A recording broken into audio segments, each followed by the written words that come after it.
Hi friends, మీకు ఈ video నచ్చినట్లయితే ఈ వీడియోని లైక్ చేయండి, సబ్స్క్రైబ్ చేయి. ఇందుని పెళ్లి చేసుకోబోయేవాడు వంశీ వాళ్ళ అమ్మ నాన్న ముగ్గురు కూడా శరత్ చంద్ర వాళ్ళ ఇంటికి వచ్చి గొడవ చేస్తూ ఉంటారు.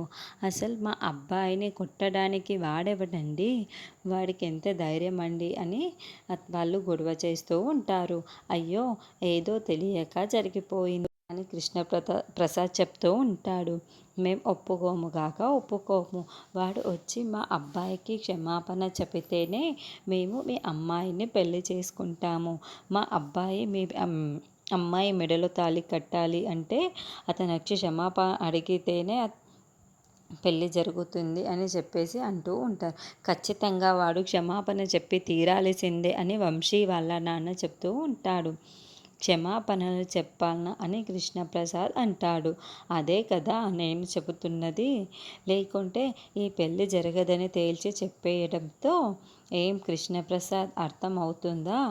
నువ్వు వెళ్ళి గగన్ని తీసుకువచ్చి ఈ పెళ్ళి కొడుకుకి క్షమాపణ చెప్పించాలి. అర్థం అవుతుందా లేదా?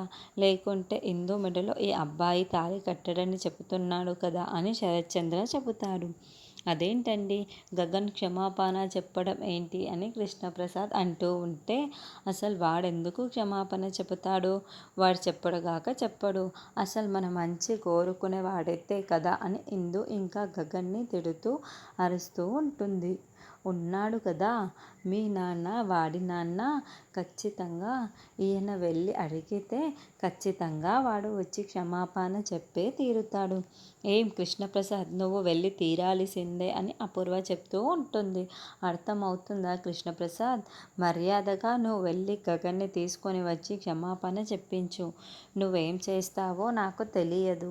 గగన్ వచ్చి క్షమాపణ చెప్పి తీరాల్సిందే అని శరత్చంద్ర కృష్ణప్రసాద్కి వేలు చేపిస్తూ వార్నింగ్ ఇస్తూ ఉంటాడు. తర్వాత కృష్ణప్రసాద్ గగన్ ఇంటికి వస్తారు.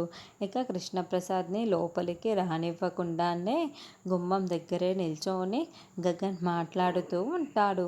అసలు నేను ఎందుకు వచ్చానో కాస్త అర్థం చేసుకో గగన్. నువ్వు వచ్చి వాళ్ళకి క్షమాపణ చెప్పాలి. అప్పుడే ఆ పెళ్ళి జరుగుతుంది అని కృష్ణప్రసాద్ చెప్తూ ఉంటే డోర్ దగ్గర నిల్చొని ఉన్న భూమి కృష్ణప్రసాద్ మాటలని షాకింగ్గా వింటూ ఉంటే శారద, పూర్ణి కూడా షాకింగ్గా వింటూ ఉంటారు. గగన్కి చాలా కోపం వస్తుంది. ఏంటి, ఏం మాట్లాడుతున్నావు? నేను వచ్చి వాడికి సారీ చెప్పడమా? అసలు బుద్ధుందా నీకు? కన్న తండ్రివేనా నువ్వు? నువ్వు నిజంగానే కన్న తండ్రివి అయితే, బుద్ధి ఉన్న తండ్రివైతే ఈ పెళ్ళికి క్యాన్సిల్ చేసి వేరొక మంచి అబ్బాయిని చూసి నీ కూతురికి పెళ్ళి చెయ్యి. అంతేకాని నేను వచ్చి క్షమాపణ చెప్పను అని చెబుతూ ఉంటాడు.